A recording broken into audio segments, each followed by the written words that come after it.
Welcome to Shirin's kitchen. ইফতারিতে ভাজা পোড়া এবং ঝাল খাবারের পাশাপাশি যদি একটি মিষ্টি খাবার পরিবেশন করা যায় তাহলে খুব ভালো হয়। তাই আমি আজ আপনাদের অসাধারণ স্বাদের দুধ মালাই পাটিসাপটা তৈরি করে দেখাবো। চলুন তাহলে শুরু করি। মালাই পাটিসাপটা বানানোর জন্য প্রথমে আমি নিচ্ছি হাফ কাপ সুজিটাতে আমি একটু পানি দিচ্ছি, এখানে গরম পানি নিয়েছি হালকা গরম। তার মধ্যে দিচ্ছি লবণ স্বাদ মতো, আর দিচ্ছি হাফ কাপ চালের গুঁড়া। এটা যে কোনো ধরনের চালের গুঁড়া নিতে পারেন, পোলার চালের গুঁড়া নিলে ভালো হয়, যে টেস্টটা একটু বেশি হবে। এখানে আমি নর্মাল চালের গুঁড়া নিয়েছি। আর নিচ্ছি 1 কাপ ময়দা, আর নিচ্ছি 2 টেবিল চামচ চিনি। এখন এগুলোকে ভালোভাবে আমি নেড়ে নেব, তার জন্য আমার পানি লাগবে।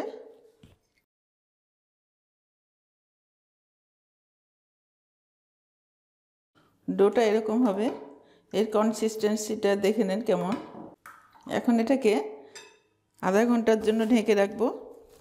উপরে র্যাপিং পেপার দিয়ে দিলাম। এখন এটাকে আধা ঘন্টার জন্য রেখে দিচ্ছি। এর মধ্যে পাটিসাপটার পুরটা তৈরি করে নিচ্ছি। চুলাটা ধরিয়ে দিয়েছি, দিয়ে আমি 1 চা চামচ ঘি দিলাম। এখানে 1 কাপ দুধ দিয়ে দিচ্ছি।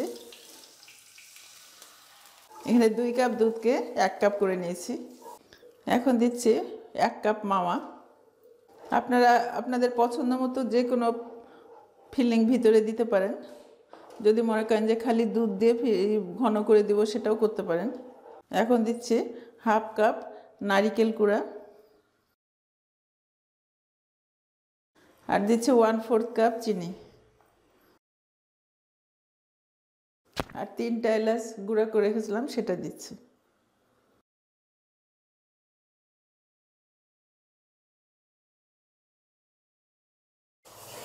অনেকটা ঘন হয়ে এসছে।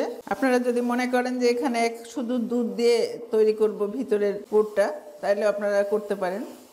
এটা ঠিক হালুয়ার মতো হবে।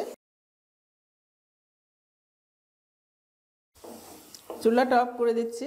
আধা ঘন্টা পরে ফিরে আসলাম। ডোটা পানি প্রয়োজন হলে দিব। এখন ভালো করে নেড়ে নিচ্ছি। এখন পাটিসাপটাগুলো তৈরি করব।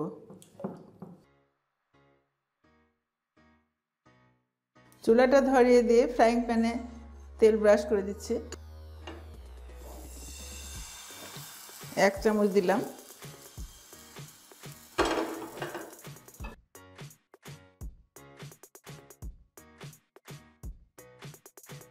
ধারগুলো যখন উঠে আসবে তখন বোঝা যাবে যে হয়ে গেছে।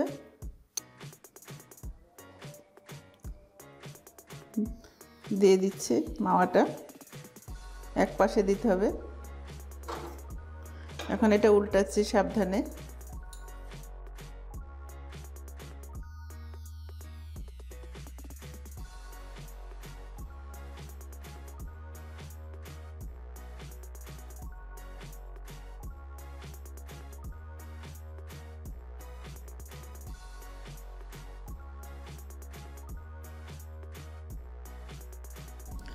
এখন আমি মালাই তৈরি করে নিচ্ছি। এখানে আমি হালকা দুধ সহ দুধের নরম সর নিয়েছি। এটাকে এখন ব্লেন্ড করব। ব্লেন্ড করার আগে অবশ্যই মনে রাখতে হবে সরটা যেন ঠান্ডা থাকে। আপনারা যদি ঘরে মালাই তৈরি করতে না চান, তাহলে মার্কেট থেকে ফ্রেশ ক্রিম কিনে নিতে পারেন। ফ্রেশ ক্রিমও যাদের দেওয়া সম্ভব না, তারা ওই পরিমাণ ঘন দুধ ব্যবহার করবেন। এখন চুলাটা ধরিয়ে দিলাম। আমি 6 কাপ দুধকে ঘন করে 3 কাপ করে নিয়েছি, যেটা এখন পাত্রে ঢেলে দিচ্ছি।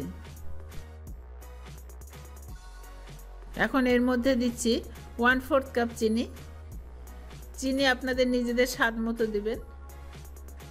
আমি যে মালাইটা তৈরি করে নিয়েছি সেই মালাইটা এখন দিয়ে দিচ্ছি। এই মালাই দেওয়ার জন্য এই পিঠার স্বাদ অসাধারণ হবে। আশা করি আপনারা এটা ট্রাই করে দেখবেন।